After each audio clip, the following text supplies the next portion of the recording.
नमस्कार, मैं मानसी और आप देख रहे हैं पाठक राज न्यूज।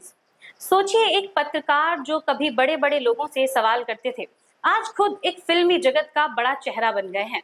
ये सफर सुनने में काफी ज्यादा आसान लगता है, लेकिन असल में ऐसा है नहीं। और इसी सफर की कहानी जानने के लिए आज हमारे साथ मौजूद हैं एक्टर, सिंगर, लिरिसिस्ट और प्रोड्यूसर आशीष तिवारी जी। सर, आपका बहुत स्वागत है। धन्यवाद। सर, सबसे पहले हम जैसे जानते हैं कि आपने हिंदी के साथ-साथ भोजपुरी फ़िल्मों में भी और अन्य फ़िल्मों में भी काम काफ़ी किया है। अपने सफ़र के बारे में हमारे दर्शकों को बताइए। जब हम लोग तो हैं 19वीं सदी वाले 90s में, तो हम लोग नीचे बैठ के वीसीआर देखा करते थे। हम लोग नीचे बैठ के देखते थे। पहली फ़िल्म देखी थी मैंने करण अर्जुन सिनेमा हॉल में देखी थी। तब मुझे नहीं पता था कि मैं आगे फ्यूचर में थोड़ा-सा बड़ा होके फिर शाहरुख सर को भी एक शो में डायरेक्ट कर लूँगा। तो ये मेरा नसीब है और साथ ही नसीब के साथ मेहनत है, क्योंकि वहाँ मतलब ग्राउंड नीचे से उठ के और वहाँ तक पहुँचना बहुत आसान नहीं होता है। इसके लिए बहुत बहुत सारी मेहनत हुई है। उसके पीछे एक बहुत दर्द भरा सफ़र रहा है, जो ना ही बोला जाए तो अच्छा है। लेकिन एक समय आने के बाद, जैसे मैंने एज ए जर्नलिस्ट भी काम करा, मैंने बहुत लंबे टाइम तक एंटरटेनमेंट का टॉप जर्नलिस्ट भी रहा। सबके साथ मैंने इंटरव्यूज़ भी किए। उसके बाद मन किया, फिर चांस मिला मेरे को एक्टर बनने का, तो हीरो भी लॉन्च हुआ। फिर ऐसे करते-करते मैंने मतलब मेरा कभी ये मन नहीं था कि मैं एक्टर बनूँ, तो 17-18 फ़िल्में भी कर लिया मैंने। 2 फ़िल्म डायरेक्ट प्रोड्यूस भी कर दिया, एक आने वाली है अभी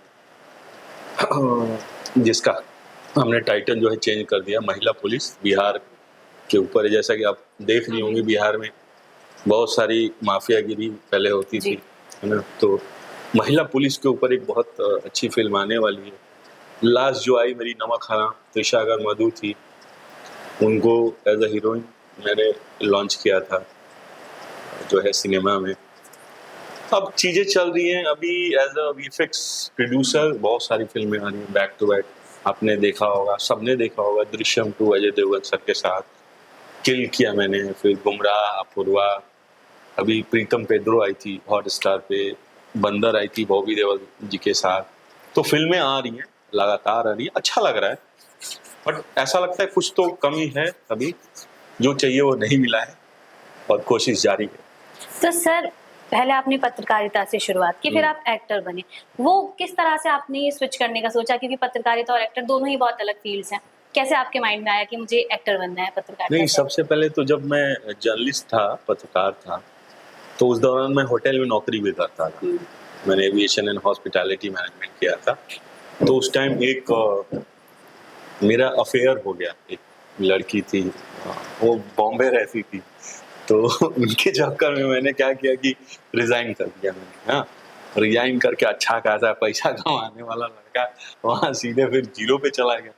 और हालाँकि मैडम वहाँ जाने के बाद 2-3 साल बाद ब्रेकअप भी हो गया और वो अपने रास्ते और फिर मैं वहाँ पे अकेले हो गया। फिर मैंने सोचा करूँ क्या यार? अचानक पैसे अच्छे खासे आ रहे थे।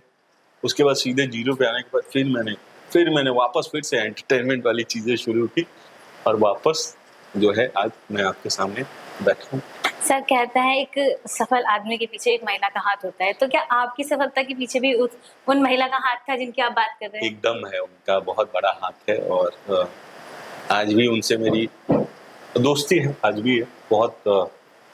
बहुत उनको रिस्पेक्ट भी करता हूँ, क्योंकि मेरा मतलब ना, हम लोग जिस तबके से आते हैं, जनरल एकदम सामान्य परिवार से आते हैं।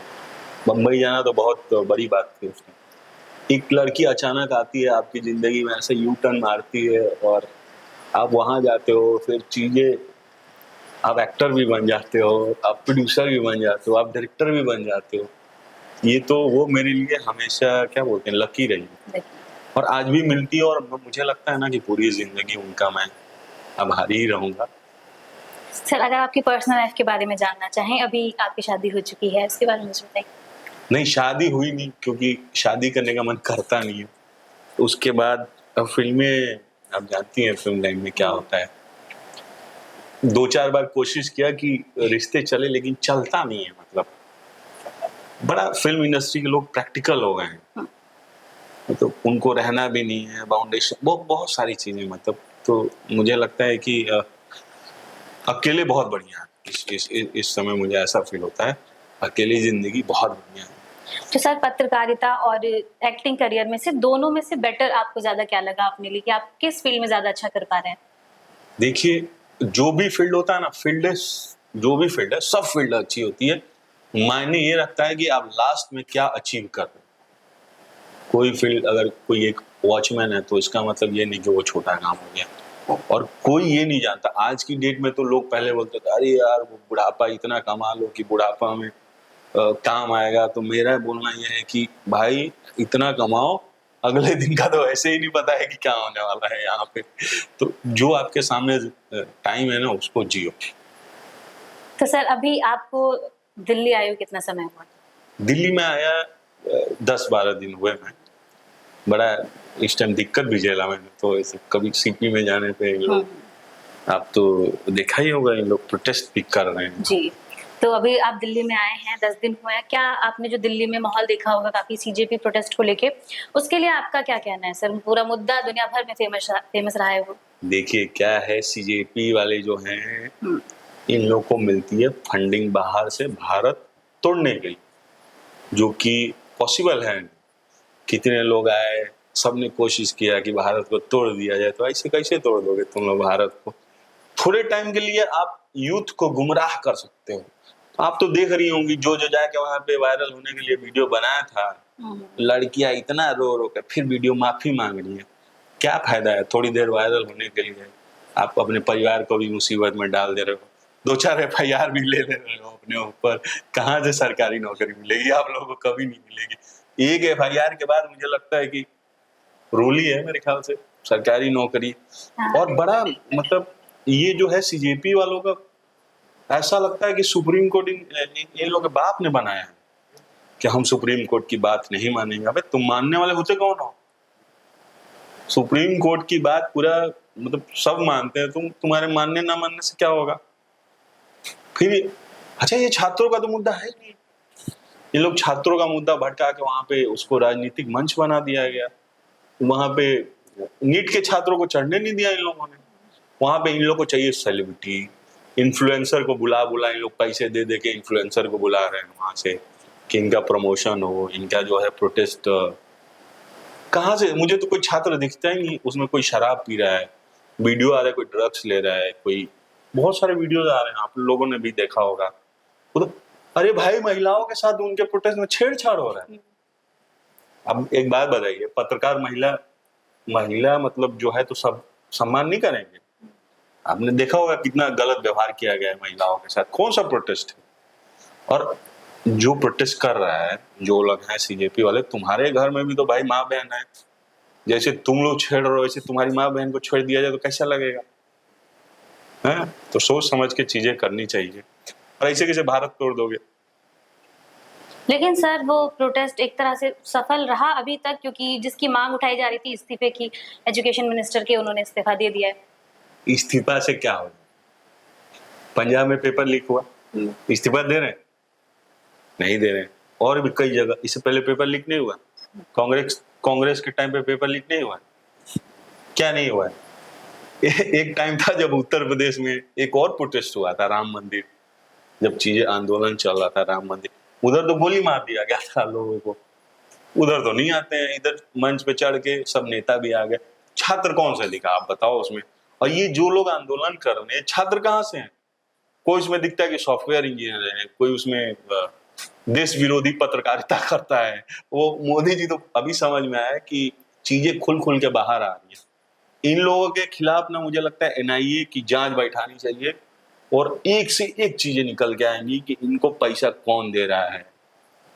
मतलब ये जो चाह रहे हैं ना कि दंगा करवा दे, ये पॉसिबल नहीं है। मोदी जी ने जो रेजिग्नेशन से क्या हो जाएगा? फिर कोई बन जाएंगे वो तो पब्लिक के हाथ में है ना। पूरी उड़ीसा कितना मानती है धर्मेंद्र प्रधान को। इन लोगों को दिक्कत कहाँ से? वो आए और सिलेबस जो हमने जो इतिहास पढ़ा है ना, बाबर उसको हीरो दिखाया गया, पता नहीं किस किस को हीरो दिखाया गया। अभी लगता है हमने जो पढ़ाई की है बहुत गलत पढ़ाई कर ली है। उस पढ़ाई का अभी के जमाने से कोई लेना देना नहीं, सब सिलेबस चेंज हो गया। तो भाई असली नाइंसाफी तो हम लोग के साथ हुई है, 90s के छात्रों के साथ कांग्रेस ने किया है भाई, गलत सिलेबस पढ़ा दिया हम लोग।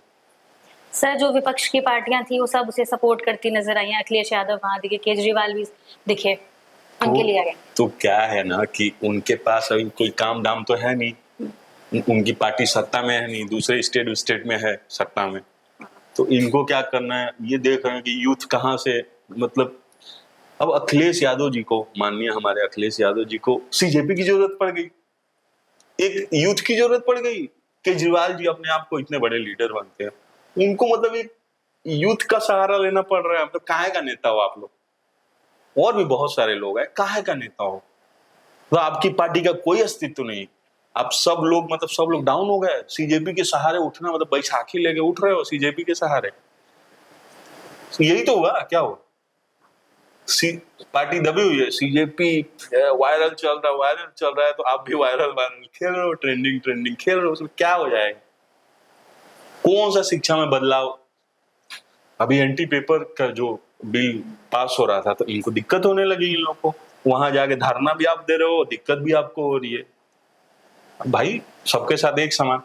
दूसरी बात, अगर धर्मेंद्र प्रधान जी पेपर लीक, जो कि उनका तो वो कुछ लेना देना तो है ही नहीं भाई, वो थोड़ी काम कर रहे हैं जाके नीचे तक पे क्या पता इन्हीं लोगों ने किसी को खरीद के कराया हो, ये भी तो हो सकता है। कांग्रेस या विपक्ष के जितने भी लोग हो, किसी को खरीद लिया हो, कुछ बिकता तो सब कुछ है। अगर प्रधान जी जो है हमारे पेपर लीक के जिम्मेदार हैं, तो आंदोलन में जितनी तकलीफें हुई हैं, कई लोग एम्बुलेंस में भी मर गए होंगे, ये तो चीजें आ नहीं रही है। छात्र भी दो चार जो भी मरने की चीजें आ रही, उसका जिम्मेदार तो सीजेपी वाले।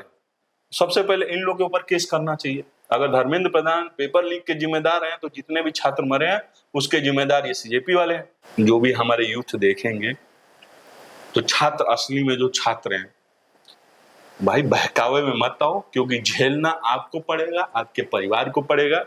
ना ही वो सीजेपी वाले आके आपकी जमानत कराएंगे, वो रेल खेलेंगे, बस वो ट्वीट खेलेंगे। और थाने में ना पुलिस ट्वीट नहीं देखती है, उधर नेट बंद हो जाएगा, कोई ट्वीट काम नहीं करेगा। उधर थाने में जैमर वैमर लग जाएगा, कोई फोन काम नहीं करेगा। तो अपना जो है बुद्धि दिमाग का इस्तेमाल करो और बहकावे में मत आओ।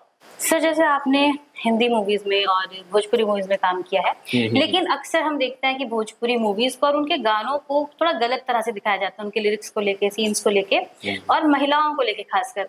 उस पर आपकी क्या राय है, क्योंकि आपने भी इंडस्ट्री में काम किया है?